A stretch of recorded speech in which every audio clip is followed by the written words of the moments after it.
en medio en medio del tema, no hay ningún problema. Si tienen dudas o quieren mencionar algo, no hay ningún problema, ¿no? Estamos aquí para escuchar también sus inquietudes, sus preguntas, sus dudas.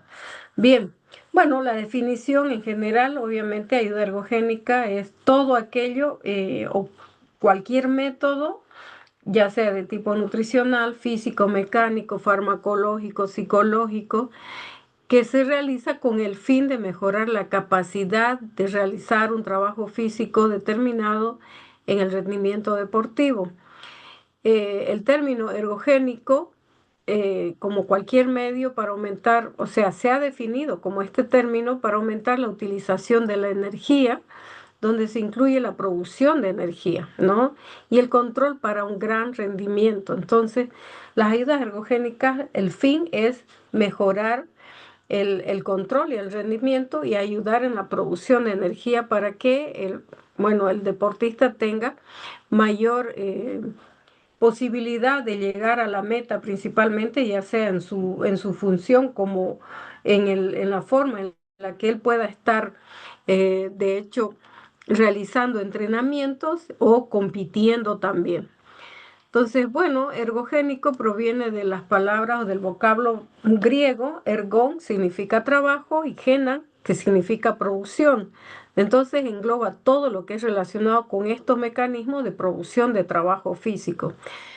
Entonces, pero dentro de estas ayudas ergogénicas se incluyen sustancias, métodos, fármacos, equipamientos, máquinas, ¿no?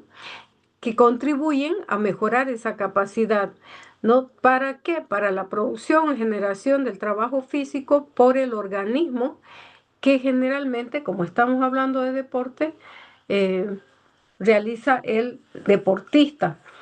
Por tanto, tenemos aquí todo lo que significa efectos que buscan, ¿no?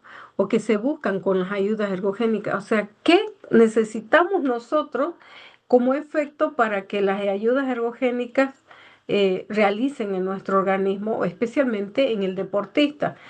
Lo que habíamos visto, aumento de esa capacidad física de la persona.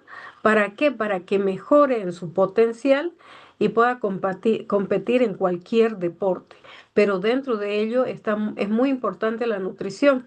¿Por qué? Porque la nutrición es todos los nutrientes o sustratos que el organismo necesita para poder funcionar, que funcionen los órganos, que funcione el sistema, que funcionen las células, que funcione la microbiota, que funcione el sistema nervioso, el sistema inmunitario. Todos necesitamos comer y todos necesitamos de los alimentos los nutrientes más importantes porque ellos son los que cumplen funciones muy importantes en nuestro organismo. La persona que no come obviamente va a entrar en un proceso de desnutrición, de pérdida de masa muscular, etcétera, etcétera. ¿Por qué? Porque no está comiendo. Entonces, la alimentación y la nutrición van de la mano y es muy, muy importante, ¿no? Que tomemos en cuenta esto. Pero ¿para qué nos sirven las ayudas ergogénicas, no? Tenemos tres vías principales para optimizar la capacidad de producir energía y metabolismo, para incrementar la capacidad funcional de la maquinaria muscular y de esa manera mejorar esa capacidad competitiva. Estas tres vías son fundamentales que se reciben a través de la ayuda ergogénica principalmente. Ahora, ¿de dónde nosotros obtenemos esa energía? ¿Qué nos ayuda a producir energía para el esfuerzo físico?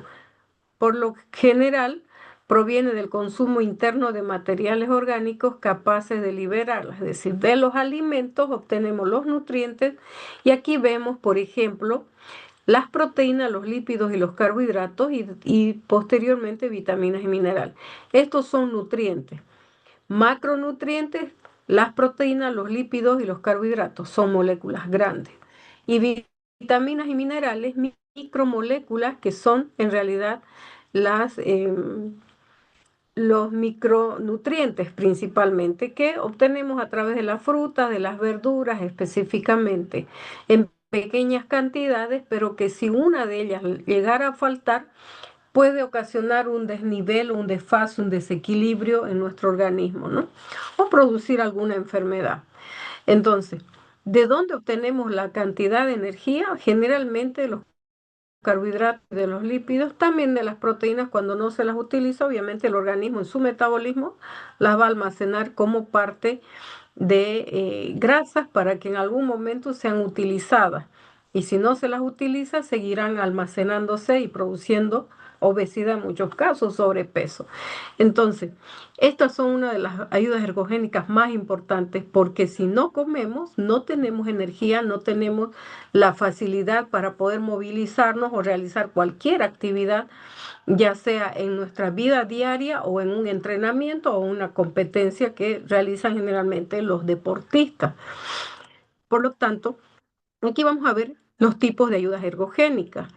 Principalmente, una de las ayudas ergogénicas, como las biomecánicas o mecánicas, se refiere a las vestimentas, los cascos, las bicicletas, ¿no? Las pistas sintéticas, los esquíes, zapatillas, etcétera. Esas son ayudas ergogénicas mecánicas o biomecánicas que necesita el deportista para poder desarrollar su actividad física o su competencia en todo caso, o en realidad un entrenamiento.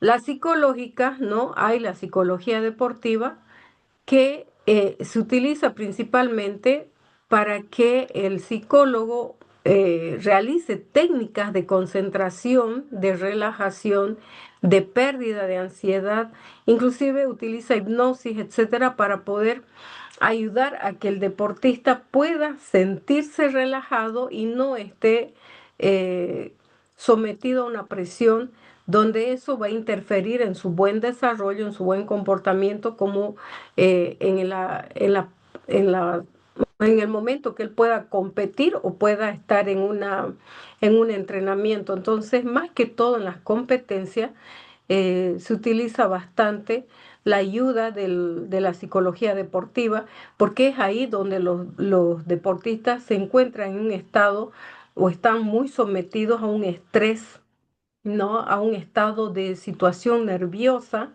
¿no? Entonces, por eso es que, y con esas dos situaciones principalmente, habrá una desconcentración. Y lo que se necesita es que el, eh, el deportista se encuentre relajado, el deportista se encuentre con un buen estado de concentración y pierda la ansiedad para poder rendir y optimizar y luego obtener resultados eh, 100% se podría decir, ¿no?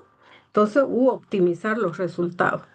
Por eso es que es muy importante la psicología deportiva dentro, cuando vemos, por ejemplo, en el fútbol, ahí es donde se necesita bastante apoyo, ¿no? De la psicología deportiva porque esto les va a ayudar en una mejor concentración.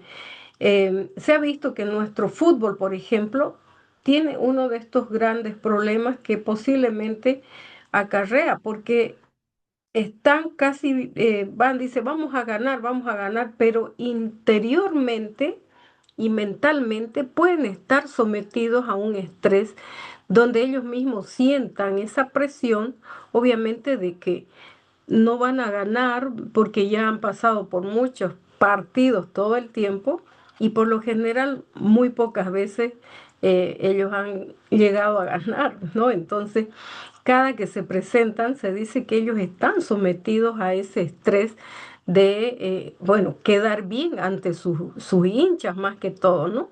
Y entonces ahí es donde empiezan con una desconcentración o un estado de ansiedad único, ¿no?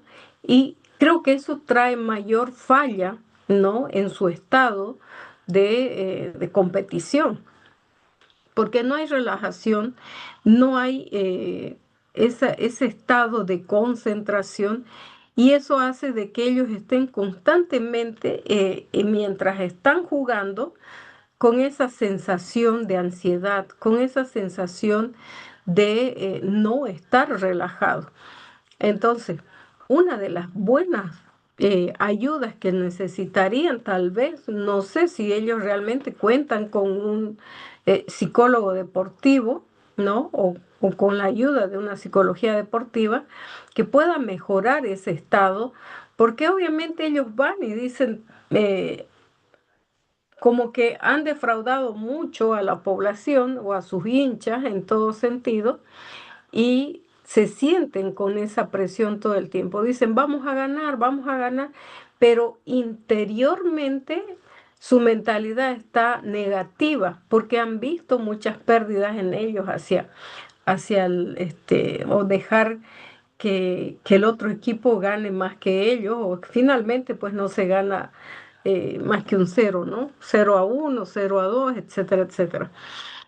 Entonces, es muy importante la psicología deportiva en este caso, ¿no? Y generalmente se dice que cada entrenamiento debería estar un psicólogo deportista o deportivo, perdón, para ayudarlos en su concentración. Si hay una buena concentración, obviamente la mente tiene bastante poder, ¿no? Tiene un poder muy grande, se podría decir. Y esto empezaría a tener una confianza en sí mismo para poder demostrar realmente que son buenos.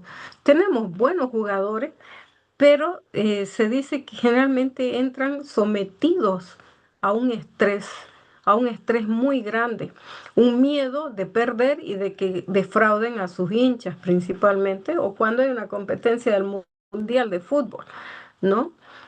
Que no logramos llegar en cierta manera desde el 94 a a un mundial, ¿no? Entonces estuvimos a punto, pero no se logró. Entonces, ellos están sometidos constantemente en las redes sociales, a veces los deshacen, ¿no? Con sus comentarios, entonces, de hecho, sienten esa presión social. Muy bien. La fisiológica, ¿no? Que tenemos que ver con la fisiología deportiva, como el calentamiento, ¿no? Los masajes, la fisioterapia, ¿no? Muchas veces también se utiliza la autotransfusión sanguínea y la inhalación de oxígeno para poder mejorar la respiración, ya que obviamente con un trabajo deportivo, ¿no? O sea, un trabajo físico, obviamente que hay que controlar la parte de la respiración para poder oxigenar muy bien hasta lo más profundo de la célula y poder crear mayor resistencia. Por eso es que es muy importante la fisiológica y la fisiología deportiva tiene que estar presente también ahí. Dentro de las ayudas ergogénicas tenemos las farmacológicas o suplementarias, que también las llamamos porque obviamente muchos de estos los encontramos en las farmacias.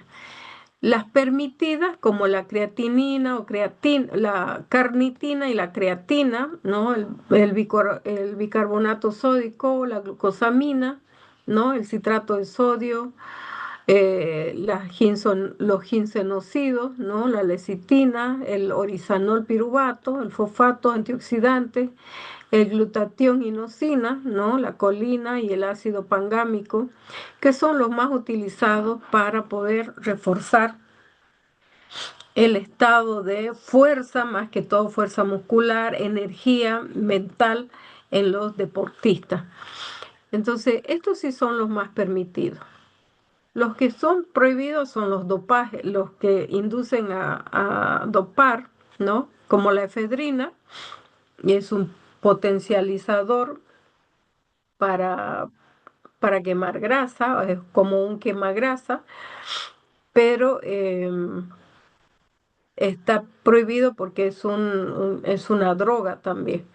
La cafeína, el exceso de cafeína, pues es un estimulante psicomotor que, perdón, puede, eh, puede desarrollar un efecto peligroso a nivel del sistema nervioso y el sistema cardiovascular. Entonces, el exceso de cafeína es un tanto peligroso, por eso es que están prohibidas y están sometidas a dopaje. La cocaína, obviamente, que es muy dañina, es una droga que no está permitido en ningún momento. Em, los analgésicos, ¿no? Narcóticos como la metadona y la heroína, que también son sustancias prohibidas, que están sometidas a dopaje y esas no se deben utilizar. Los estimulantes psicomotores, la pemolina, las anfetaminas, las aminas simpáticos miméticas no están o no están prohibidas, mejor dicho, no van de la mano del deportista, porque son sumamente dañinas. Pueden en un momento ayudar a que el deportista pueda rendir, pero esto causa em, daños muy severos en todo el organismo, principalmente en el sistema nervioso, en el hígado, el sistema renal, etcétera, etcétera. Entonces, no podemos utilizar este tipo de ayudas ergogénicas, ¿no? Están totalmente prohibidas. Los anabolizantes, que son los esteroideos, como la testosterona, el estanolol, la mesterolona, la nodranlona o la nandrolona, que son anabólicos, eh, hay que saber utilizarlos, ¿no? Y con mucho cuidado, porque un exceso también puede ocasionar inclusive un paro cardíaco en muchos pacientes o eh, pueden ocasionar problemas a nivel del sistema renal, ¿no? O si no, una inflamación también. Los beta bloqueantes o P bloqueantes, como los diuréticos, ¿no? Los anestésicos locales, corticosteroides, el alcohol, la marihuana o el cannabis, también están. Hay que tener mucho cuidado con el uso de estas sustancias, ¿no? Porque pueden dañar en todo sentido el sistema nervioso, las neuronas, ¿no? Entonces, el hígado principalmente, y por eso es que hay que saber cuándo utilizarlas y cómo utilizarlas. Principalmente, no estoy de acuerdo con ninguna de estos en cuanto al alcohol, los corticosteroides, el cannabis específicamente, los diuréticos también porque pueden deshidratar en exceso al deportista y esto puede caer en un problema de pérdidas, ¿no? Muy grandes de electrolitos y llevar a un desequilibrio total del organismo en cuanto a la hidratación del propio deportista. Si tienen alguna duda, pueden escribir en el chat para contestar, para responderles. Mientras tanto, continuamos. Las ayudas ergogénicas nutricionales más estudiadas. La cafeína estimula el sistema nervioso central, aumenta la alerta y la resistencia. La evidencia es alta, pero hay riesgos como el insomnio y la taquicardia. La creatina mejora la síntesis del adenosintrifosfato o el ATP en esfuerzos cortos. La evidencia es alta. En muchas situaciones puede ayudar a una ganancia de peso y puede haber una molestias gastrointestinales. El bicarbonato de sodio, el mecanismo es taponaje de acidosis muscular, la evidencia es moderada, pero puede producir o provocar malestares gastrointestinales. La beta-alanina, ¿no? Incrementa la carnosina muscular, ¿no? Que es una proteína del músculo. La evidencia es moderada, pero el riesgo es de una parestesia, ¿no? Es como ¿qué se puede ver? Como si estuviera paralizado, ¿no? El músculo específicamente. El nitrato o los nitratos, especialmente que se encuentran en los jugos de remolacha, mejora la eficiencia mitocondrial, la evidencia es moderada y hay riesgo de interacción con los fármacos. Entonces eso hay que tener mucho cuidado. Las proteínas y los aminoácidos que se utilizan como ayudas ergogénicas favorecen la recuperación y la síntesis muscular, es decir, el desarrollo del músculo. La evidencia incidencia es alta, pero el exceso puede afectar el riñón en personas que estén predispuestas a un problema del sistema renal. Entonces hay que tener mucho cuidado. No es que, por ejemplo, digan, es que mi amigo consume o mi amiga o la del gimnasio me prescribió, me recetó, me dijo que compre de donde la prima, la cuñada, o ahí en el mercado venden, hay una señora que vende. Entonces, va a disculpar. Entonces ahí no es, porque esto tiene que ser prescrito realmente por una persona que tenga la licencia para prescribir, sabiendo los pros y los contras de esta sustancia. Y esto es, primeramente, hay que evaluar muy bien al deportista, en este caso, si se le va a dar de repente la cafeína en momentos que no le afecte en la noche por que pueda provocarle insomnio o taquicardia, porque inclusive puede ocasionar inclusive la muerte, ¿no? El excesivo uso de la cafeína. José dice, no hay diferencia entre las proteínas de origen vegetal y animal. Hay una gran diferencia, José. Las proteínas de origen vegetal son proteínas de mediano valor biológico. ¿Qué quiere decir? Que no contienen los 9 aminoácidos esenciales que el organismo necesita a través de los alimentos y que no los puede producir internamente. Los vamos a obtener a través de los alimentos de origen animal. Los de origen animal son la principal fuente de proteínas de alto valor biológico, es decir, que todos ellos contienen los 9 aminoácidos esenciales. Origen vegetal de mediano valor biológico, especialmente los frijoles, se dice que la soya tiene proteínas similares a la del origen animal o a la carne, pero la diferencia es que no son biodisponibles. Y si se absorben es en menor cantidad, no igual a las de origen animal. Entonces, esa es la gran diferencia. Por ejemplo, un frijol o una lenteja o un garbanzo, hay que mezclar siempre con un cereal, porque lo que no tiene el cereal lo tiene el garbanzo, por ejemplo, o lo tiene el frijol o la lenteja. Y lo que no tiene por ejemplo, las proteínas de origen vegetal, los aminoácidos que no tienen, lo van a tener los cereales. Entonces hay que unirlos para que tengan todos los aminoácidos y sean de alto valor biológico. Pero la diferencia es que no son tan biodisponibles como los de origen animal. Muy bien. Ricardo me dice absorción de proteínas animales entre 80 y 90% de la vegetal solo 50. Excelente, Ricardo, es correcto. Entonces, ahí tenemos que, como dice Ricardo Bernal, mayor biodisponibilidad tienen los alimentos de origen animal en relación a los de origen vegetal. Aunque veamos, por ejemplo, hay una comparación de 100 gramos de garbanzo o de frijol comparado con 100 gramos de carne.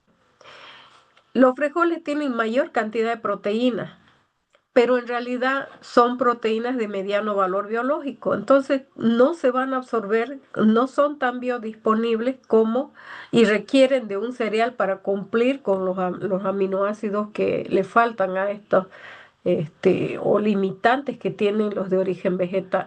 Por eso es que la dieta tiene que ser completa, equilibrada, variada, adecuada y libre de patógenos.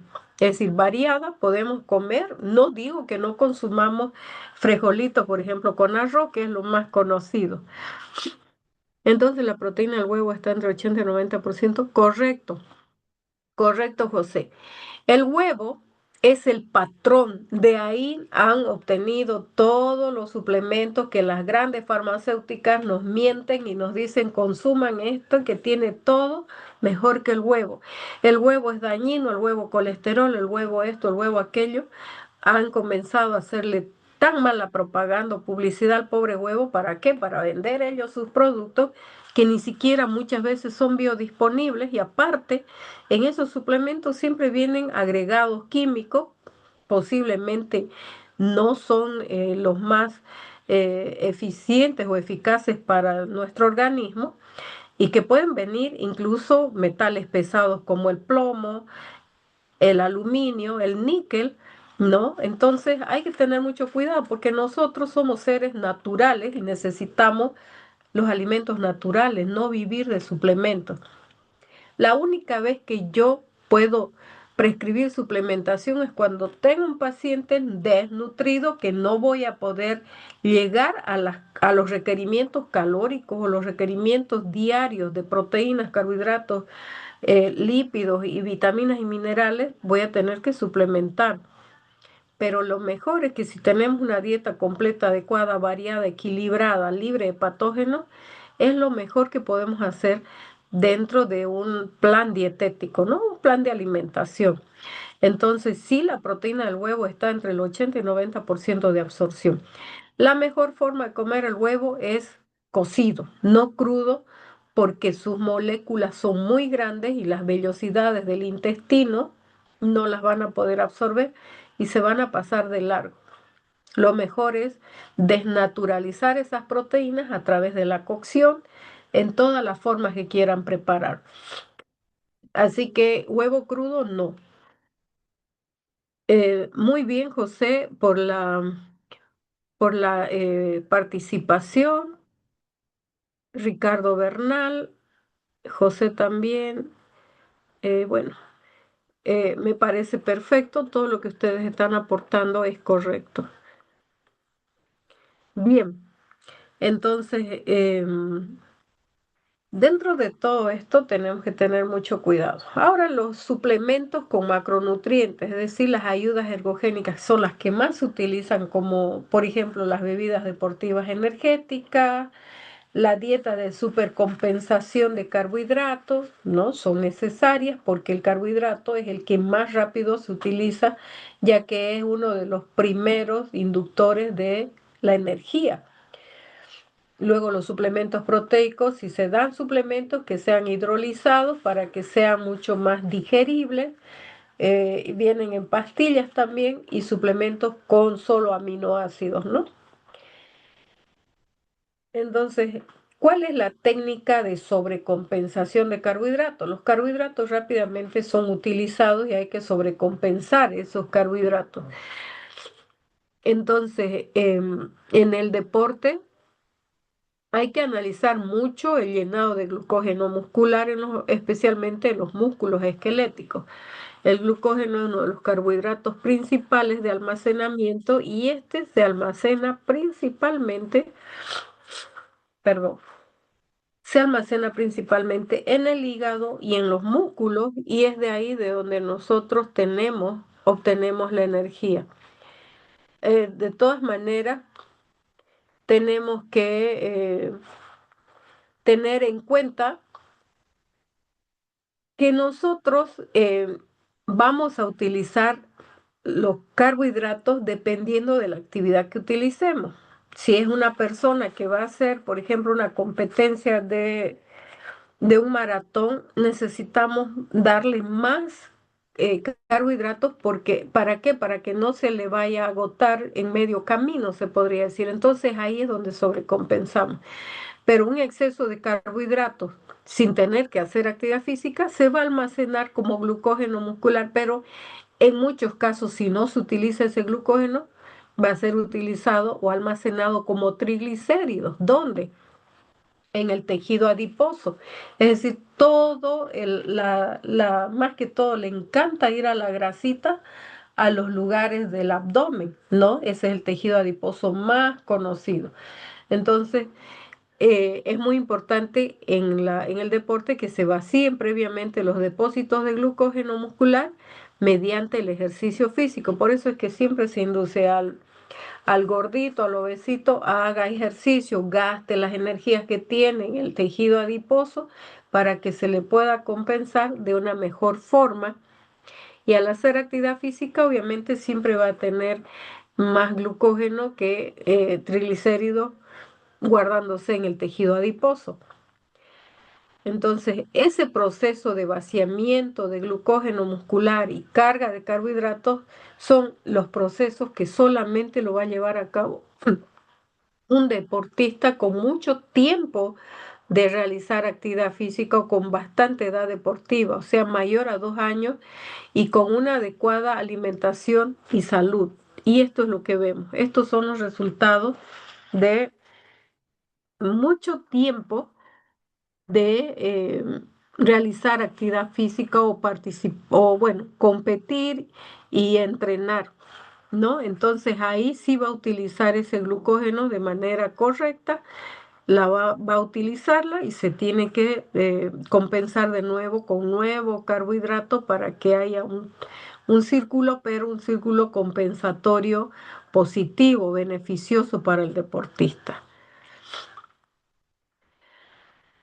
La carga de carbohidratos, que siempre se toma en cuenta como loading en inglés, ¿no? Esta es una estrategia nutricional. La utilizan los atletas para maximizar esas reservas de glucógeno en el músculo y en el hígado antes de una competencia de resistencia. Entonces ahí tiene almacenado, una vez que se acabe su energía, el organismo inmediatamente va a tomar el glucógeno hepático y el muscular. Entonces, cuando eso se acaba, ¿no? Hay que cargar nuevamente cargar las energías o la batería, como se dice vulgarmente. Entonces consiste en aumentar ingesta de carbohidratos varios días antes del evento. ¿Para qué? Con ese fin de optimizar el rendimiento deportivo y retrasar la fatiga. Cuando hay fatiga, obviamente no va a haber ningún efecto positivo, es decir, que está directamente el deportista a perder, porque la energía se le va a acabar de una manera tan rápida si no guarda o almacena eh, el glucógeno muscular y hepático. Ahora, ¿cuándo se debe comenzar con esa carga o sobrecarga? Generalmente comienza de 3 a 7 días antes del evento, dependiendo de la duración y la intensidad de la competencia. Entonces, durante ese periodo, aproximadamente el 70 y el 80% de las calorías diarias deben provenir, perdón, de los carbohidratos. Cuando realizamos una dieta, entonces si vemos que es un deportista de larga data, de mucho tiempo y va a competir, decimos que le vamos a dar entre el 70 al 80% de las calorías diarias, suponiendo que él requiere 2.500 calorías. Entonces, eh, el 70% de las calorías diarias va a provenir de los carbohidratos, ¿no? Entonces se hace la multiplicación, se hace una regla de tres simple, o, perdón, se hace la multiplicación por el 70%. Y eso nos da las calorías que necesitamos en gramos, ¿no? De los carbohidratos. Por ejemplo, aquí tenemos 2.500 calorías por el 70%, ¿no? Entonces, el 70% de las 2.500 calorías son 1.750 calorías que vamos a obtener de los carbohidratos. Pero esas calorías se dividen entre 4. ¿Por qué? Porque un gramo de carbohidratos equivale a 4 calorías. Entonces, 1.750 calorías dividido entre 4 nos va a dar en gramos. Durante ese día, el deportista va a requerir 437,5 gramos de carbohidratos para comenzar y compensar. Entonces, los 437,5 gramos son las calorías, ¿no? De carbohidratos en gramos que requiere el deportista. No sé si me dejo entender, si no, yo les explico de nuevo, no hay problema. ¿Se entiende?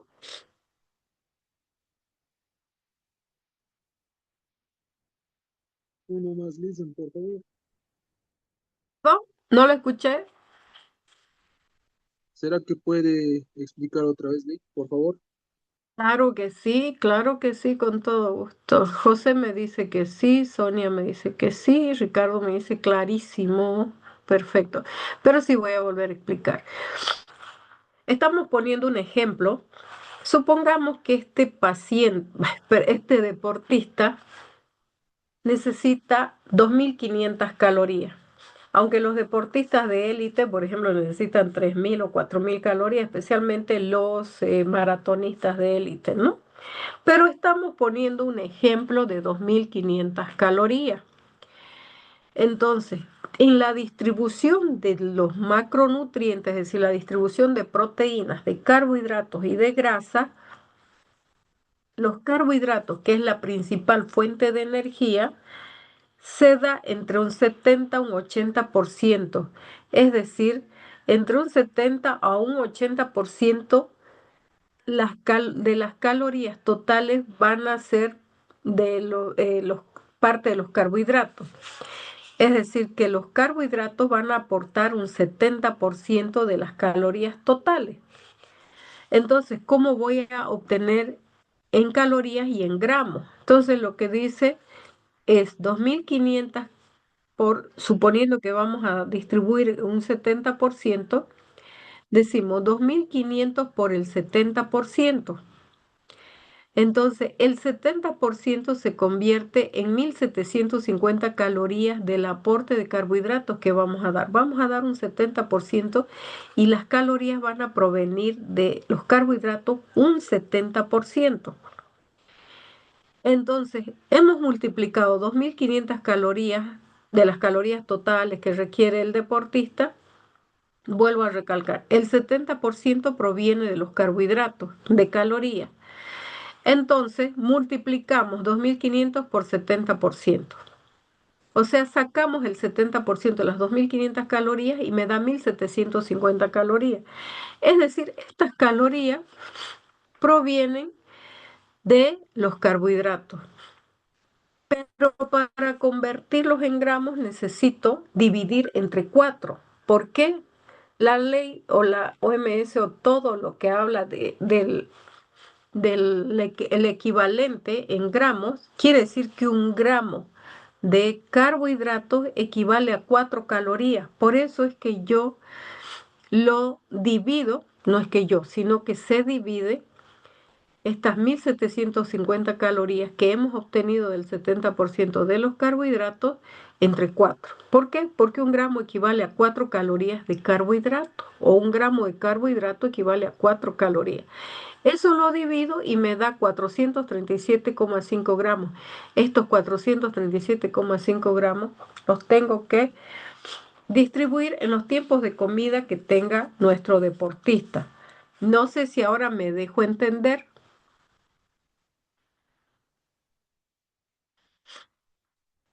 A ver, hay carbohidratos, Roland me dice, hay carbohidratos con mejor absorción o que aporten mayor energía para tener idea de qué carbohidratos se recomendaría una dieta de acuerdo al deporte o actividad física que se practique. Enseguida respondo, Roland. Quiero saber si me entendieron esta explicación. Ahora Doctora, sí, buenas listen, noches. muchas gracias. Muy bien, gracias. Bien, tenemos, para Doctora, disculpar, pero sí, perdón, no quiero dejar pasar este punto antes de que continuemos, voy a ser breve. Eh, dígame, claro que sabemos, sí. sabemos que la molécula calórica del carbohidrato es 4, pero también tenemos otra fuente de energía son los lípidos, que Sí, los lípidos aportan 9, ¿no? sí, 9, muy bien, 9 kilocalorías. correcto. ¿Qué pasa con la gente? Yo tengo muchos pacientes los cuales tienen una vida sana en la cual han sustituido su fuente primaria de energía, es decir, el carbohidrato lo han sustituido por los lípidos sanos. ¿De qué manera podemos Ah, hacer el dieta cálculo? keto. Exactamente. De hecho, yo la llevo hace mucho tiempo y son resultados excelentes en lo personal. Ya. Haría Bueno, el mismo cálculo de la misma manera Sí, dividiendo entre 9, entre la molécula sí, sí, calórica sí, de sí, la sí, sí. lípido. Sí, sí, sí. Lo que pasa es que como el carbohidrato, su principal función es la energía, como principal donante de energía, y es la que más se utiliza. Y luego están los lípidos, que también aportan y mayor cantidad de calorías, inclusive hasta el alcohol aporta más calorías que los carbohidratos, que equivalen a 7 calorías, pero son calorías vacías, porque en vez de ayudar, puede dar energía, pero también hacer, como se dice, destruir el hígado. Ahora, siempre hacemos la distribución, ¿no?, de la molécula calórica. Comenzamos con las proteínas, los carbohidratos y los lípidos. Pero como aquí utilizamos los carbohidratos principalmente para que haya reserva de glucógeno, entonces esta es una distribución normal.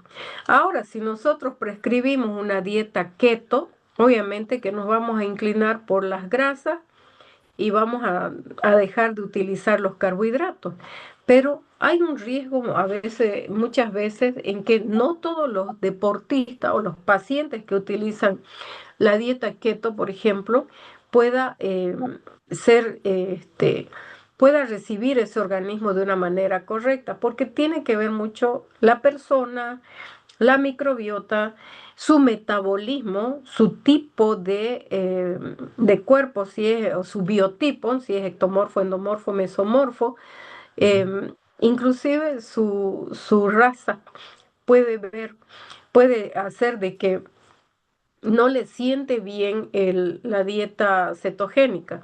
Ahora, para utilizar mayor cantidad de grasa, es mejor que utilice grasas saludables, como las grasas que provienen del aceite de oliva, de los frutos secos, de la palta principalmente, y compensar también con omega 3, omega 6, para que realmente sea bien estructurada esa dieta y sea utilizada esas grasas de manera adecuada, pero obviamente no va a favorecer como glucógeno, sino que directamente va a formar los cuerpos cetónicos, ¿no?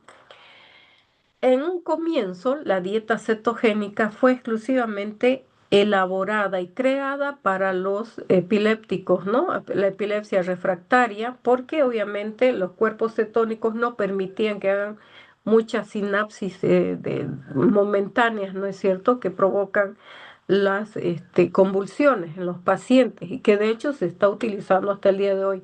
Pero vieron que también las personas disminuían de peso. Por eso hay que tomar en cuenta cuando utilizamos la dieta cetogénica. Si al paciente le sienta bien, se sienta bien, al realizar análisis de laboratorio, todo está en orden, en realidad el organismo de esa persona se adaptó muy bien a esa dieta cetogénica, ¿no? Entonces, en vez de carbohidratos, utilizamos los lípidos y también utilizamos, por ejemplo, eh, de repente el 40 o 50% de lípidos, ¿no? O 60% de lípidos, pero saludables, y multiplicamos de tal forma y obtenemos las calorías de los lípidos, lo dividimos entre 9 y ahí vamos a tener las cantidades en gramos, ¿no? Pero hay que tener mucho cuidado con esta dieta cetogénica específicamente. Em, Eso Gracias, sería, perdón, ¿cómo es su nombre? Ricardo Bernal. Gracias, doctora. Clarísimo. Ricardo, muchas gracias. ¿Usted es entrenador, es médico, no sé, este, Yo soy nutricionista con maestría en nutrición aplicada y coaching nutricional. buenísimo, buenísimo, excelente. Me gusta que esté presente porque también podemos apoyar con sus conocimientos. Gracias. Ok. Entonces, bueno, esa es la parte que conocemos, ¿no? De la dieta cetogénica. A ver, Roland me dice, ¿hay carbohidratos con mejor absorción o que aporten mayor energía? Bueno, tenemos dos tipos de carbohidratos, Roland. Los carbohidratos simples y los carbohidratos complejos o de cadena larga, que también los conocemos de esa forma. Los carbohidratos simples son los azúcares, el caramelito, ¿no es cierto? Las bebidas que rápidamente esa energía se utiliza de manera rápida, pero que no aportan nutrientes, es decir, son calorías vacías, pero sí aportan calorías. Y los carbohidratos complejos que generalmente provienen de los carbohidratos complejos y complejos de cadena larga. Cadena larga se dice a todo lo que es integral, lo que está agregado con la fibra, como por ejemplo la papa con la, con la piel, ¿no es cierto? Con la cáscara, las frutas, las verduras, bueno, tienen carbohidratos, bueno, tienen fibra, pero en realidad el camote, la yuca, el arroz, el fideo, ¿no? Los cereales como la quinoa, por ejemplo, son carbohidratos muy importantes que favorecen también la energía en nuestros pacientes, pero aparte que aportan dentro de la fibra que contienen un bienestar intestinal y también contienen vitaminas del complejo B en las que le llamamos nosotros la cascarilla, ¿no es cierto?, de los integrales. Entonces, si queremos una energía rápida, pues obviamente puede ser un caramelo, por eso muchas veces en los pacientes diabéticos tipo 1, que pueden tener momentos de hipoglucemia, inmediatamente se les da un caramelito para que su glucosa nuevamente pueda subir o aumentar y recibir la energía de manera rápida. Esos son los simples, ¿no? Y los complejos, como ya les decía. Entonces, por lo general, de repente, de manera rápida necesitamos, se está agotando el paciente, el deportista, le podemos dar una bebida dulce, ¿no es cierto? O una fruta o un jugo de fruta de manera rápida o un caramelito para que nuevamente obtenga de manera rápida esas energías. Em, Eso es lo que le puedo explicar, Roland. No sé si me entiende o podemos seguir explicando. Sí, sí, se entiende. Muchas gracias. Muy bien. A ver, vamos a continuar con... ¿Se entendió? Dice José. Sí, se entendió. A ver, aquí José dice la dieta keto, inclinada por los lípidos, es recomendable como ayuda ergogénica, especificando lo que es entrenamiento de alta intensidad con peso. Principalmente, yo creo que tendríamos que evaluar muy bien al deportista, ver cómo está el hígado, ¿no? Cómo está esa vesícula, los intestinos. ¿Saben ustedes que muchas veces el juego este de grasas y no grasas, que le doy mucha grasa o que no le doy grasa, por ejemplo, la vesícula sale desconcentrada, por ejemplo, y muchas veces cuando no se le da tanta grasa, obviamente la vesícula se queda ahí esperando con la bilis, esperando emulsificar grasas que no han llegado. Y eso empieza a volverse espesa y a eso se llaman los barros biliares.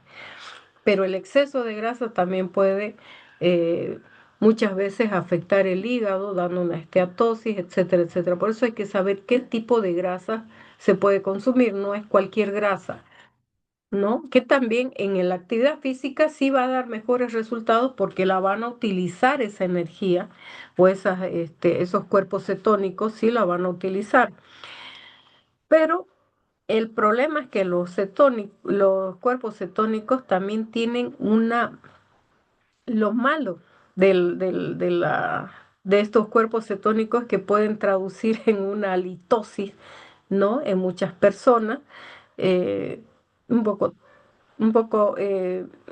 ¿cómo se dice? Feas, ¿no? Horrible. Pero después hay que evaluar muy bien al deportista. Siempre para evaluarlo físicamente, como en nutrición decimos, el ABCD de la nutrición. La antropometría, la bioquímica, es decir, solicitar análisis de laboratorio para tener en cuenta de que lo que voy a preparar en una dieta para este deportista le va a ser de mucho beneficio y que no me vaya a afectarle cualquier órgano o con alimentos excesivos o que yo utilice más grasa o más carbohidratos, etcétera. Porque podemos tener inclusive deportistas con diabetes tipo 1 o diabetes tipo 2 y hay que hacer un control específicamente también de los carbohidratos, ¿no? Entonces, sí se puede utilizar la dieta keto en deportistas una vez que sepamos cómo está funcionando el hígado, cómo está el sistema cardiovascular, ¿no? Las arterias, porque a veces pueden haber situaciones ocultas que no, que a simple vista no podemos descubrir si no es con los análisis, ¿no? Inclusive hasta una ecografía para saber realmente de dar un buen tratamiento nutricional. Entonces, en el entrenamiento de pesas sí se puede utilizar y con gran intensidad, porque obviamente esos cuerpos cetónicos van a dar energía y se van a beta oxidar también. Sí, la dieta keto inclinada por los lípidos es recomendable como ayuda. Ah, ya. Em, Alejandro Ibáñez, buenas noches. Hace un rato usted habló sobre los suplementos deportivos, entre ellos la proteína en polvo. Quería consultarle si su consumo es seguro para una persona que entrena y no llega fácilmente a sus requerimientos diarios. ¿Qué proteína, perdón, con la comida? He visto, he visto que muchos deportistas la consumen, pero quería saber si necesariamente debe ser prescrita o supervisada por un nutricionista antes de tomarla regularmente, comentar que yo la consumo. Específicamente sí, es mejor que después de una evaluación, Alejandro, eh, se le prescriba, ¿no es cierto?, un suplemento que sea seguro para compensar lo que le puede estar faltando en la dieta, porque a veces es regular muy bien la dieta y con la dieta pues los alimentos son mucho más biodisponibles que un suplemento, ¿no? Por eso decía yo, el suplemento simplemente cuando realmente haga falta y no sea como un apoyo nomás por apoyar. Si no llegamos a los requerimientos, sí podemos prescribir un suplemento, pero que sea un suplemento seguro, que lo vean, que sean expendidos en lugares seguros, porque si ustedes ven, muchos de ellos pueden ser falsificados, ¿no? Que vengan en los mismos tarros y si ustedes ven, hay algunos que vienen en frascos de plástico que ustedes tocan así y se van desmoronando la, ¿qué se llama? Las letras, ¿no? Porque son hechas con pintura, ¿no? En cambio, otras vienen con el etiquetado pegado y tiene toda la información nutricional, ¿no? Y también depende cómo se absorbe. Si no tenemos un intestino saludable, tenemos una microbiota realmente muy pobre, o sea, deficitaria de bacterias beneficiosas, obviamente no vamos a alcanzar una absorción adecuada. Por eso siempre digo, si el intestino está bien, está funcionando bien, tiene una buena microbiota, se va a absorber mejor, va a ser mucho más biodisponible. Pero cuando no es biodisponible, es decir, hay muchos suplementos sintéticos que nuestro organismo no los reconoce, nuestras células no las reconocen y en muchos casos pueden inclusive mutar nuestras células o directamente ser eliminadas y no ser utilizadas en nuestro organismo y lo único que vamos a perder es plata, ¿no? Entonces es cuestión de un buen tratamiento y ver, bueno, le doy este suplemento y vamos a ver en 2 meses cómo le va funcionando. Si no hay dolores de cabeza, malestares gastrointestinales, etcétera, también que pueden ser factores que pueden estar provocando ciertos suplementos. Entonces, algo que sí es una ayuda, pero también una gran engaño en muchos casos de las grandes farmacéuticas que lanzan sus mitos y luego lanzan sus suplementos para poder ganar dinero, pues, ¿no? Porque son sumas millonarias que ellos tienen de la venta de sus suplementos. Bueno, eso yo estoy hablando, me encanta hablar mucho de todo esto. No sé, Alejandro, si realmente lo que usted me pregunta resuelve sus dudas. Sí, licenciada, muchas gracias. Excelente. Juan, justo me dice, la ingesta de chocolate común antes de un partido es recomendable porque es grasa y se metaboliza a nivel hígado. Sí, puede ser, pero mejor les recomiendo el chocolate amargo, aunque bueno, es grasa y tiene bastantes antioxidantes. Ahora, si necesitamos energía rápida, el chocolate que tiene dulce le va a hacer muy bien.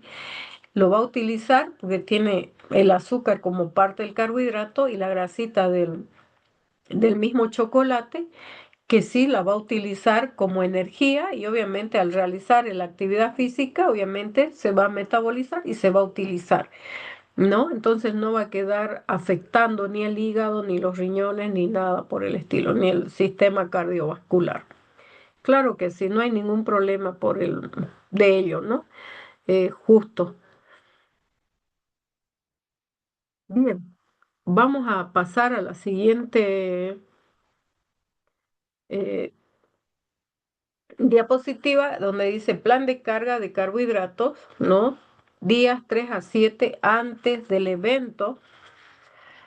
Y en esto nosotros tenemos, por ejemplo, carbohidratos como avena con frutas y miel, sándwich de pollo en pan integral con una porción de fruta, pollo a la plancha con arroz integral y verdura, yogur con granola, barras de cereales, frutas frescas, ¿no? En cada uno de los tiempos de comida tenemos carbohidratos como principal carga de energía, ¿no? Entonces, se dice que 3 a 7 días antes del evento se vaya consumiendo estos alimentos ricos en carbohidratos para que se pueda ir almacenando en forma de glucógeno en el hígado y en el músculo, de tal forma que después, cuando empiecen con el evento, ¿no? De competencia, obviamente, sea utilizado como el mayor aporte de energía.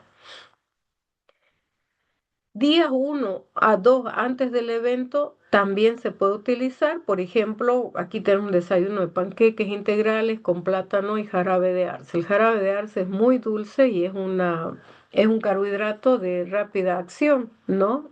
De rápida, se absorbe de manera rápida porque es un carbohidrato simple, ¿no? Entonces, y en el almuerzo, ensalada de fideo, por ejemplo, con pollo, verduras y un aderezo ligero. Cena, pasta con salsa de tomate, ya tenemos ahí el carbohidrato y una pequeña porción de proteína que sea el pollo o el pescado. Y snack, por ejemplo, batidos de fruta, jugo de naranja, galletas de avena, como parte importante. Como ven, todos estos platos tienen inclusión principal de carbohidratos. La hidratación es muy importante, es esencial, pero también se debe incluir las bebidas deportivas, sí, porque el desgaste y la deshidratación tal que realiza o que desarrolla un deportista estaría eliminando los electrolitos más importantes, por ende, las ayudas ergogénicas, en este caso este, de estas botellitas con agua, con energizantes que se denominan así, pero porque son ricos en carbohidratos más que todo, por el dulce y también por las sales minerales que contiene para este, reponer todos los electrolitos eliminados a través de la deshidratación. Entonces, si no hay una reposición o va a haber un desequilibrio, una lipotimia, inclusive puede afectar hasta llegar a la muerte si no se reponen los electrolitos. ¿Qué es lo que vamos a considerar? Hay que controlar las porciones para no excedernos en la cantidad de carbohidratos y que hayan problemas digestivos. Hay que escuchar a nuestro cuerpo, cada persona es diferente, así que se debe ajustar la ingesta según cómo se sienta el deportista, También hay que respetar muchas veces su cultura en muchos casos, ¿no? Para poder crear o elaborar una dieta bien estructurada y que el deportista se adhiera a ese tipo de planificación. Hay que evitar alimentos nuevos. ¿Por qué? Porque ¿qué tal introducir un alimento que no lo conocen antes de la competencia y que pueda provocar riesgos gastrointestinales? Eso sí que echaría a perder la competencia en el deportista. Entonces, las ayudas ergogénicas pueden estar dirigidas a la mejora de alguna cualidad física, fuerza, velocidad, coordinación, mejora de la biomecánica, disminuir la ansiedad, reducir los temblores, el control del peso, mejorar la actitud competitiva, la disminución de la fatiga y mejorar la recuperación, etcétera. Entonces, las ayudas ergogénicas son muy importantes dentro de una competencia y para un deportista que quiere realmente optimizar su rendimiento. No sé si tienen otras preguntas para luego continuar con este tema de las adaptaciones y la recuperación.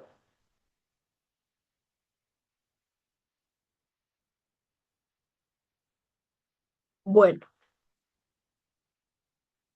Entonces, la recuperación es muy importante, ¿no? Para un deportista. Aquí tenemos este esquema de recuperación donde vemos el entrenamiento. A ver, vamos a ver la pregunta. Um, Juan Manuel, buenas noches. Si es hidrato de carbono a ser recomendado, debe tener el 70% distribuido en los tiempos de alimentación. Se debe considerar el índice glucémico de esto, porque eso me ayudaría a ver la absorción de esto. Y otra consulta, ¿qué tipo de suplementos nutricionales recomendaría usted que tengan índice glucémico bajo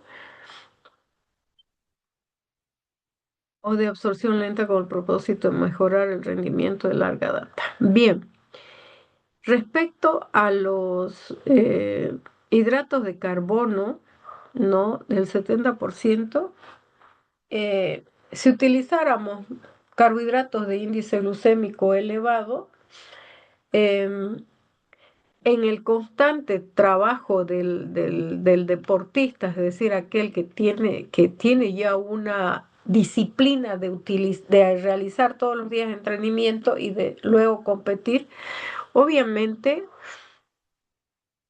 se tomaría en cuenta en personas que padezcan una diabetes, especialmente la tipo 1, porque los demás se utilizan, el organismo se adapta, ¿no? Un organismo normal que no tenga que padecer, en este caso la diabetes tipo 1 o tipo 2, más que todo la tipo 1, para buscar los eh, carbohidratos de índice glucémico elevado. ¿Por qué? Porque el organismo principalmente va a utilizar todo como parte de la energía y generalmente vamos a quedar sin nada, ¿no? Porque se ha utilizado. Entonces, no lo veo yo muy conveniente buscar índice glucémico alto, elevado, mediano, porque el organismo, si no hay ese tipo de problema, lo va a utilizar de manera correcta sin provocar ningún problema. Los suplementos nutricionales, por lo general, vienen en forma, por ejemplo, de dextrosa, ¿no? Y no así en forma como carbohidratos principalmente. Y generalmente los suplementos pueden ser como la creatina o el whey protein, que son más suplementos proteicos que más que suplementos de carbohidratos. Ahora, hay otros suplementos que son completos, ¿no? Que contienen proteínas, carbohidratos y lípidos en mínimas cantidades o en diferentes cantidades, donde primero lo que hacemos es obtener las calorías a través del peso, la talla y toda la evaluación antropométrica que realicemos al deportista. Luego obtenemos las calorías basales, luego las calorías totales, y de acuerdo a esas calorías totales, si con la dieta que yo le doy no llego a las calorías totales y digo, bueno, me faltan carbohidratos, me faltan proteínas y me faltan lípidos para llegar a las calorías totales. Entonces, buscamos un suplemento que tenga estas tres principales macronutrientes y nos fijamos en en el etiquetado cuántos gramos tiene ese suplemento y vemos cuántas calorías tiene ese suplemento en la cantidad de gramos que vienen. Y de ahí hacemos eh, una resta para saber de lo que requiere a lo que contiene ese suplemento y de acuerdo a eso tenemos que hacer regla de tres simple para sacar las cantidades y llegar a la suplementación y completar las calorías que requiere el paciente o el deportista. Esa es una de las formas más generalmente que las hacemos, ¿no? ¿Y cuál debería ser la carga glucémica de esto? De- Dentro de la carga glucémica de esto, es decir, la cantidad de glucosa que tiene el carbohidrato, depende de la cantidad que le demos, ¿no? Si en 100 gramos, porque tenemos, por ejemplo, de índice glucémico, carga glucémica de eh, baja, mediana y alta, ¿no? Entonces, ahí generalmente utilizamos, por ejemplo, las frutas son una de las, por ejemplo, la sandía tiene una carga glucémica alta, pero un índice glucémico normal, ¿no? Que se puede utilizar. Entonces, ahí tenemos que hacer, hay una fórmula para poder obtener la carga glucémica y saber realmente la cantidad que le estoy dando en los alimentos que yo vaya a darle en la dieta. Pero generalmente carga glucémica con índice glucémico va unido juntamente con el conteo de carbohidratos que realizamos para los pacientes eh, diabéticos tipo 1 o diabéticos tipo 2. En los deportistas que están realizando constante ejercicio, competencia, que el cuerpo ya se adaptó a utilizar todo lo que consuma, a utilizarlo en los entrenamientos en la, o en la competencia, obviamente no va a quedar rastro, ¿no? Vamos a tener que volver a cargar, es como que se acaba la gasolina y hay que volver a cargar y no va a tener ninguna este, contraproducencia, se podría decir, o va a afectarle al deportista. Sí le va a afectar a un diabético, sí le va a afectar a una persona con insulinoresistencia que esté eh, con insulinas basales descontroladas o con un índice o con una glucosa ya a punto de o excesiva glucosa en sangre, etcétera. Ahí es donde utilizamos más índice y carga glucémica, y tenemos unas formulitas para hacer Juan Manuel. Pero sí, me comprometo, si ustedes desean, en la próxima clase a que hagamos toda la formulita de índice glucémico y carga glucémica para que podamos entender mucho mejor. Muy bien, Juan Manuel. Entonces, la recuperación es muy importante dentro del entrenamiento, ¿no?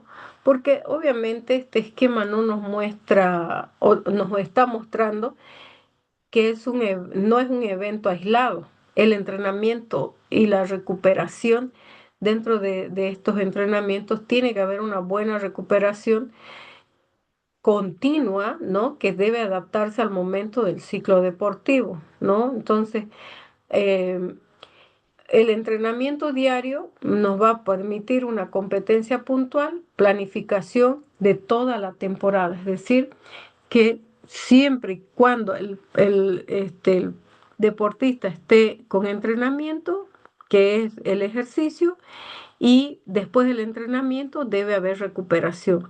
En una competencia, durante la competición, hay que reponer los líquidos. Después de la competición es muy importante la dieta y las descargas y una recuperación. Y cuando hay temporadas, por ejemplo, de entrenamiento, los periodos profilácticos también tienen que tener una recuperación, es decir, siempre tiene que haber una recuperación en el entrenamiento, en la competencia y en las temporadas de competencia. Ahora, la recuperación, por ejemplo, es la clave para mantener ese rendimiento físico, prevenir lesiones, optimizar el progreso deportivo. El entrenamiento va a incluir calentamiento, estiramientos, movilidad, técnicas para evitar la fatiga excesiva. Después del entrenamiento, aquí tenemos que tomar en cuenta prácticas como hidratación, la nutrición post-entreno de proteínas y carbohidratos y técnicas de recuperación activa como un trote suave o estiramiento y otros dentro de ellos los métodos pasivos como los masajes, la crioterapia y el descanso, ¿no? Entonces, esto es parte de de la recuperación. En la competición, la recuperación busca mantener el rendimiento durante el evento y facilitar la regeneración después.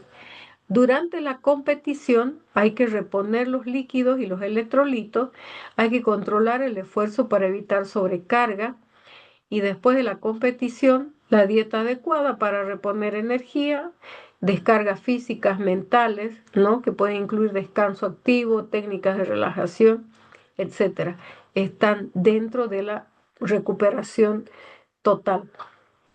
Y la temporada se refiere a la planificación a largo plazo, los periodos profilácticos donde hay fases programadas de descanso o baja carga, la prevención de lesiones y sobreentrenamiento en estos casos, la evaluación médica, ajustar el plan de entrenamiento también. Todo esto está muy relacionado con la recuperación total del deportista. Las técnicas de recuperación tenemos la técnica de recuperación activa y la técnica de recuperación pasiva. La recuperación activa es todo lo que se hace en movimientos de una manera más suave. Cuando empezamos a realizar una actividad física, empezamos con el calentamiento, ¿no? Y también al terminar parte de la recuperación activa, volvemos a realizar esos movimientos, ¿no? Para evitar los calambres, evitar la rigidez muscular y de esa manera se facilita la recuperación. Entonces, la, la fisiología de la recuperación activa esto más radica en el aumento de un flujo sanguíneo, elevando la eliminación donde hay que eliminar el lactato porque si se queda en los músculos lo que provoca el dolor que la llamamos macurca principalmente. Por eso es importante la recuperación activa. Y aquí donde vemos principalmente el incremento del rendimiento es donde hay una adaptación a la carga, ya que la recuperación es fundamental para esa consecución del objetivo del entrenamiento, ¿no? Principalmente en la supercompensación. Primero, recuperando al principio de relación óptima entre carga y recuperación, hay que tener una relación que permita, ¿no? La mejor adaptación del sistema a las cargas, ¿no? De esta manera el organismo se va a restablecer, inclusive a mejorar los niveles de rendimiento. Entonces, en la fatiga tiene que haber una adaptación a la carga y de tal manera que hay un incremento y un rendimiento óptimo, tanto en la recuperación y recuperación. La recuperación activa, que es lo que ya dijimos, ¿no? Evitamos los calambres, la rigidez muscular, facilitando la recuperación una vez que terminamos el entrenamiento o la competencia. Y tenemos principalmente aquí tenemos una parte de explicación de lo que es el lactato y cómo influye en nuestro rendimiento deportivo. Este es el producto final del metabolismo de la glucosa o de las reservas de glucógeno.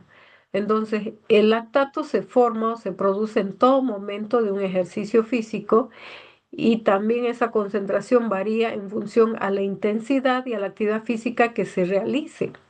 Entonces, a nivel nutricional, la determinación del lactato va a permitir conocer la intensidad del esfuerzo donde activamos el metabolismo de las grasas y el metabolismo de la glucosa. Y como tal, nos va a dar un producto final que será el lactato. La recuperación pasiva generalmente se utiliza como la crioterapia o aplicación de hielo, ¿no? Aplicación de hielo local, masajes, reposición de líquido frío, saunas o baños de contraste.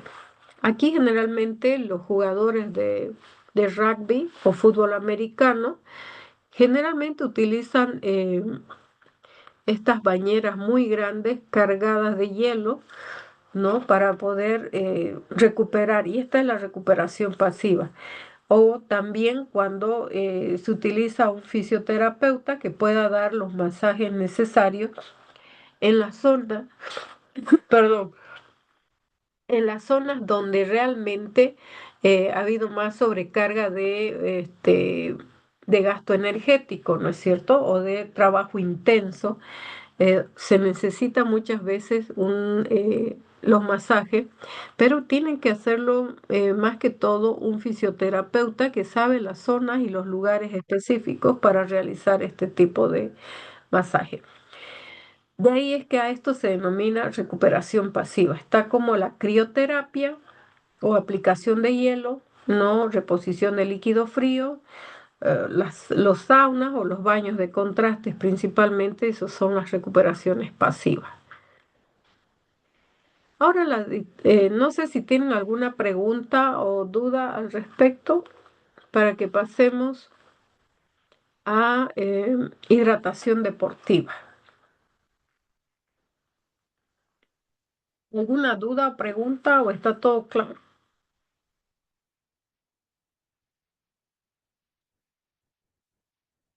¿Ninguna pregunta? ¿Está todo claro? Todo claro, doctora, gracias. Muchísimas gracias. Bueno, la hidratación deportiva, todos sabemos que todos debemos tomar agua, ¿no? Como ley general para hidratarnos. Y yo voy a tomar una, bueno, un poquito. A ver, tengo una preguntita, creo que José me dice, ¿el descanso pasivo es más efectivo para entrenamiento muscular? Depende de la adaptación, José, del deportista. Y depende también de cómo él se sienta mucho mejor. Porque muchas veces se ha escuchado, especialmente en los jugadores de rugby, que ustedes saben que es una competencia muy, muy dura, ¿no? Se podría decir de mucho esfuerzo y se utiliza sobre todo, igual que en el fútbol, en el soccer, ¿no es cierto? Pero en este caso es mucho más peleado, ¿no? O sea, hay mucha adrenalina inclusive y sienten una gran relajación porque se imaginan ese tiempo de competencia o de trabajo o del juego, em, se siente mucho calor, ¿no? Demasiado calor en los músculos, entonces al entrar a la crioterapia o al hielo, eso empieza a relajar de una forma tan, eh, como dicen ellos, de una manera que se sienten muy relajados al someterse a la crioterapia. En el fútbol, soccer o balón, o que utilizamos el fútbol normal que de competencia, la mayoría utiliza la, este, la pasiva, no, perdón, la activa más que todo, y mezclan entre pasiva y activa, y en la pasiva utilizan bastante los masajes, ¿no? Pero si un deportista siente mayor recuperación con la pasiva, ¿no? Y soporta en el caso de la crioterapia, créanme que es mucho mejor Inclusive los calambres musculares y el dolor de la macurca, como llamamos vulgarmente nosotros, desaparece, ¿no? Entonces lo que yo pienso o digo en este caso es depende del deportista y a cuál se adapte mejor y sienta realmente que eso le sienta mucho mejor y se siente más relajado y no siente dolor y está listo para una nueva competencia. El descanso pasivo es más efectivo. Oye, Juan Manuel. Bueno, eso sería José. La evolución de depósito, actividad intensa de tipo anaerobio.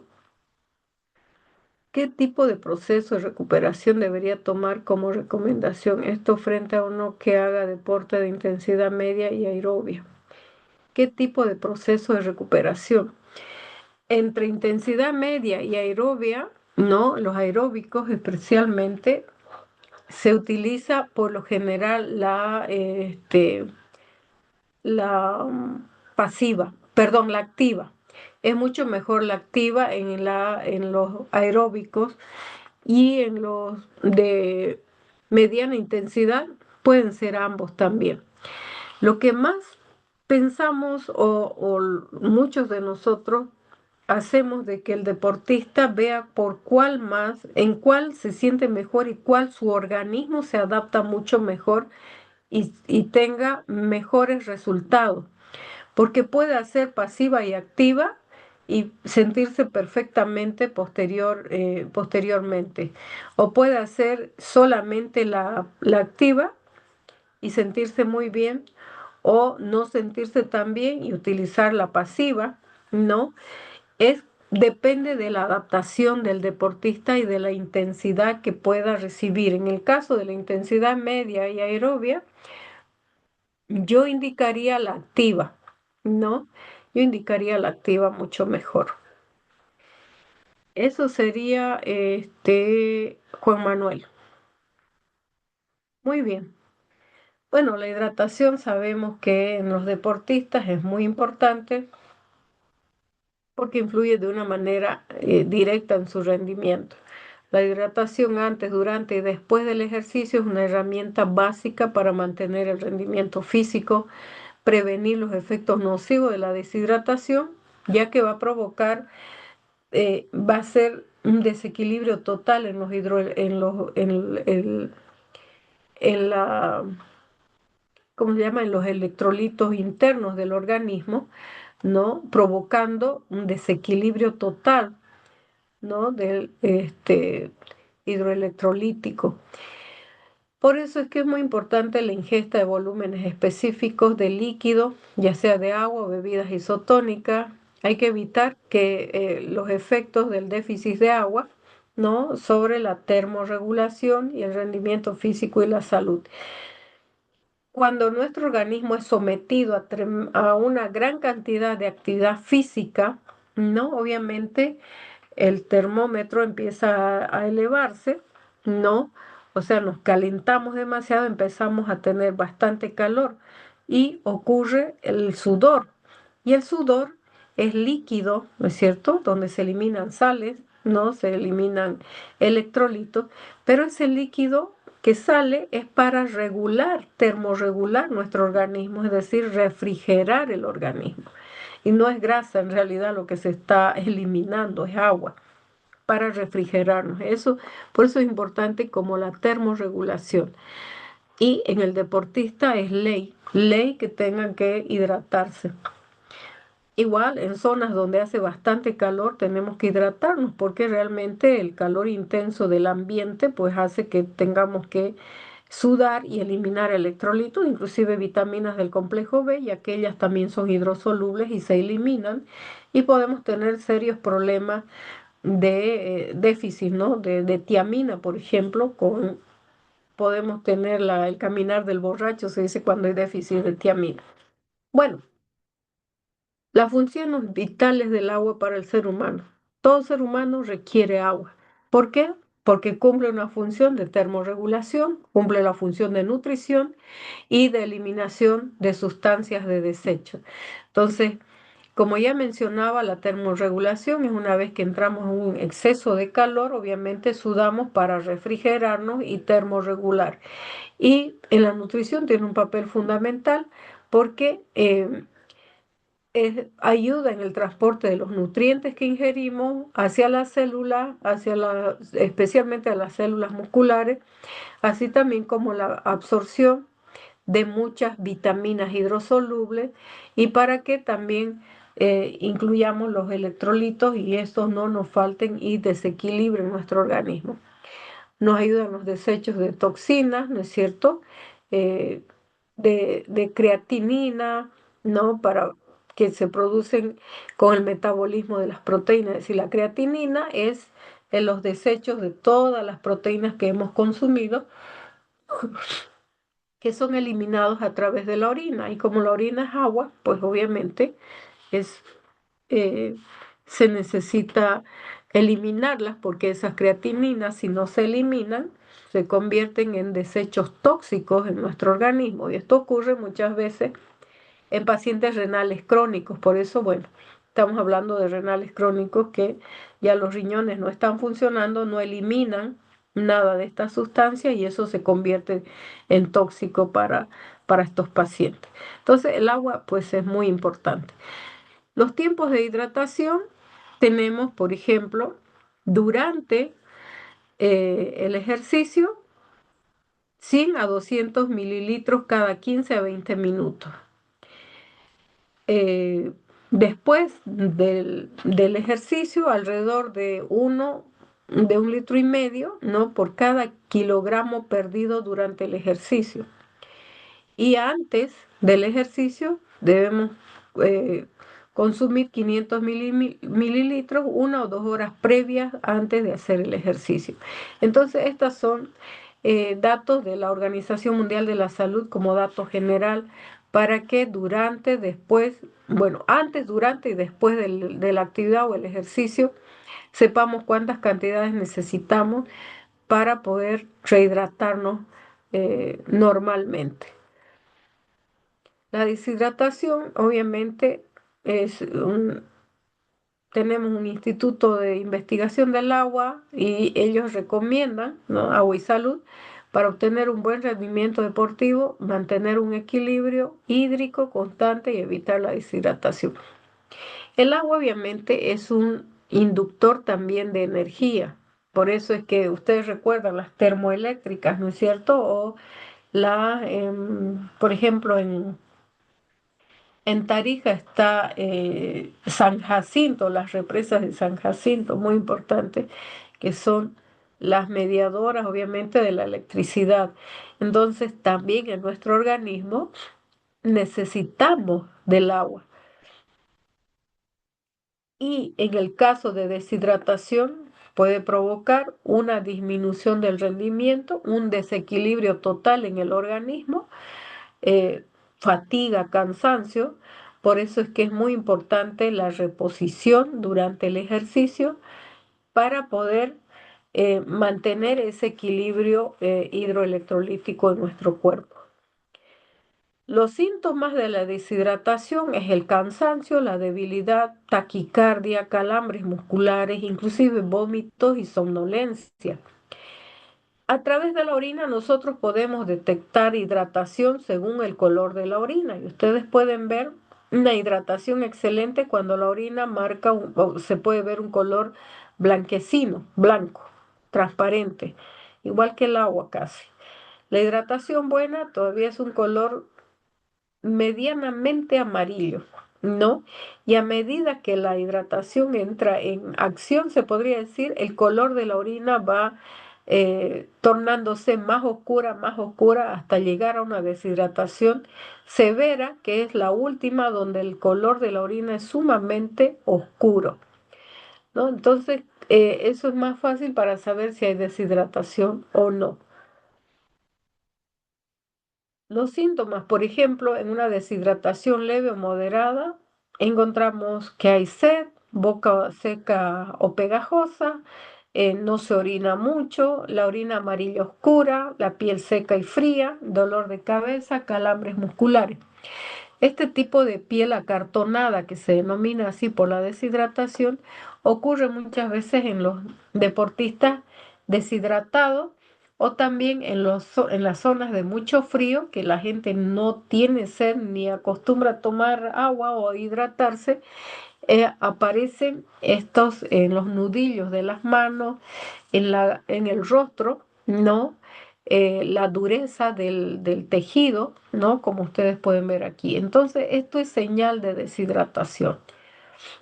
Esta es una deshidratación leve que puede ir acompañada inclusive de pérdida de apetito, malestar, fatiga, debilidad, dolor de cabeza y que puede suponer entre la pérdida de entre el 1 al 5% del peso corporal.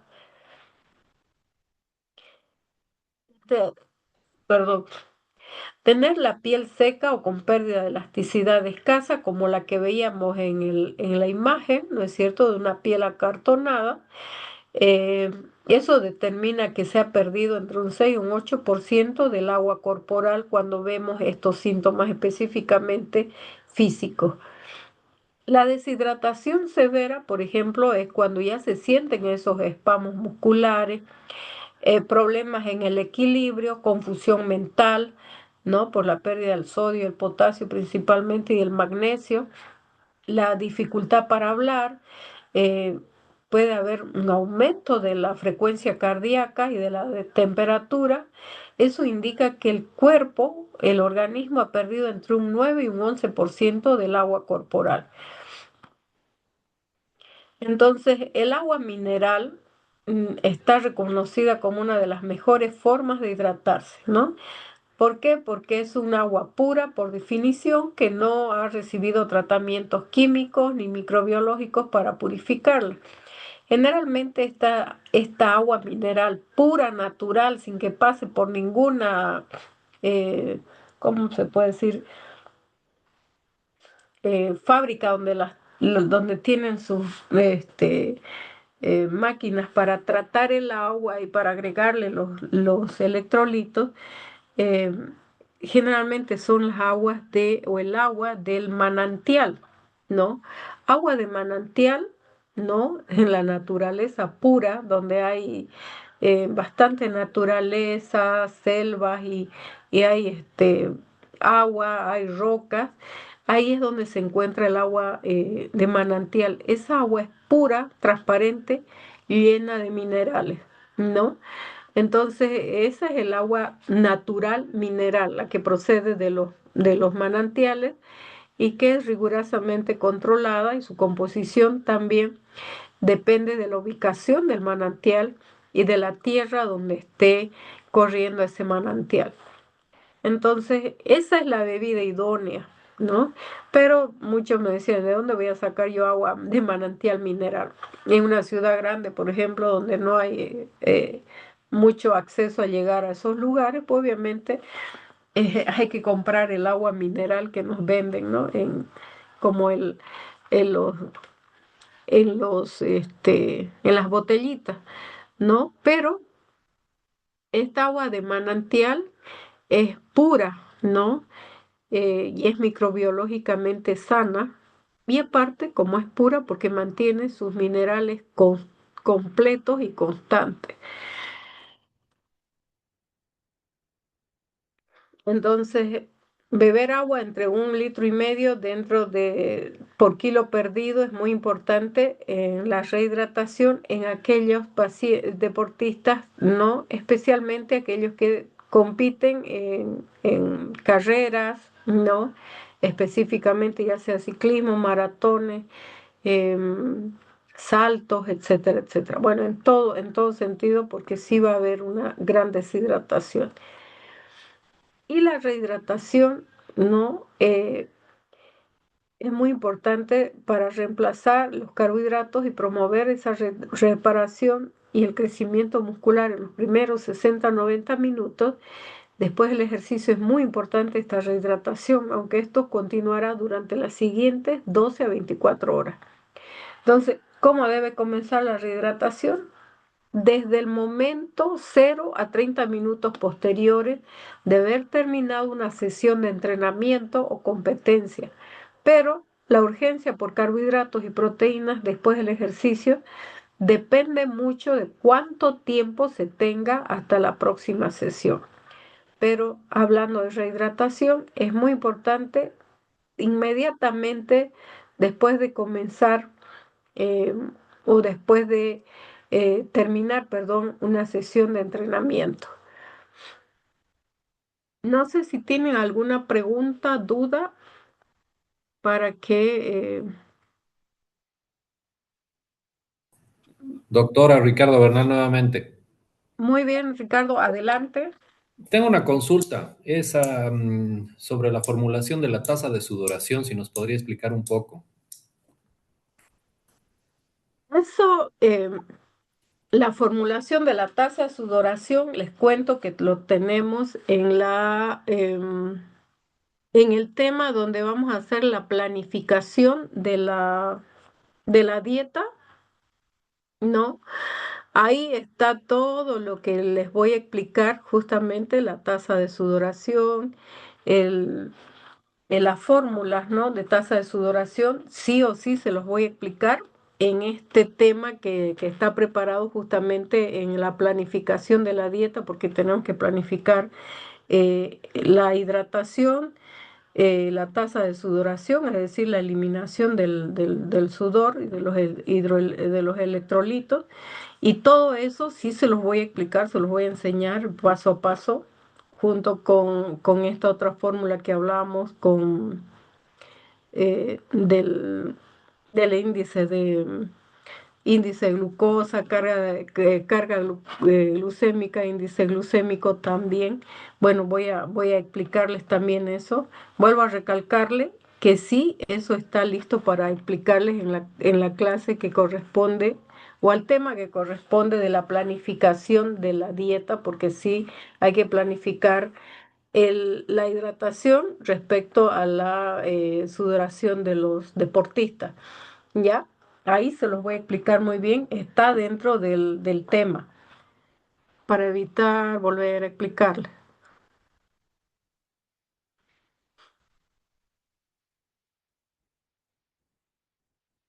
Eso sería, ahí ya me olvidé su nombre.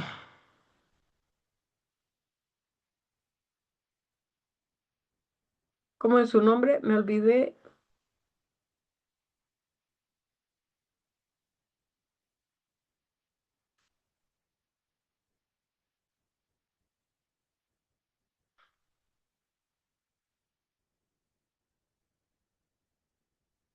La rehidratación por tiempo de ejercicio, peso del deportista y tipo de actividad, nos explicaron luego. Sí, eso está dentro de la planificación de la dieta, el paso a paso, donde incluimos la rehidratación o incluimos el agua, incluimos la tasa de sudoración justamente con la fórmula. Todo eso sí se los voy a explicar en el tema. Pasado mañana nos tocaría todo lo que es suplementación y luego la planificación donde voy a explicarles todo esto con fórmulas, por favor. Sí o sí se los voy a explicar, si está dentro del tema, por favor. Tipos de bebidas isotónicas para parte del plan también. Sí, sí, vamos a incluir todo en la planificación, las bebidas isotónicas, aunque está dentro del tema de suplementación, sí vamos a hablar acerca de ellos también y de los suplementos, ¿no? Cuáles son buenos, cuáles son malos, pero vuelvo a recalcar, sí, la tasa de sudoración, justamente con la formulita, se los voy a explicar en el tema que nos corresponde em, de la planificación, que sería, si nos da el tiempo, pasado mañana y si no, en la siguiente clase que ingresaríamos con ese tema. Muy bien, Juan Manuel. ¿Otra pregunta o duda que tenga?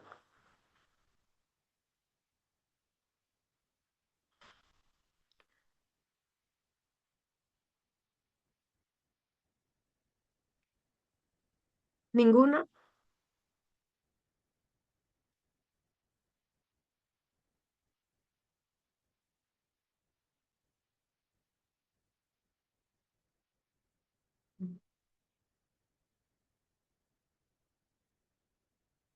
Ricardo Bernal. Muy bien, Ricardo, muchas gracias, todo claro.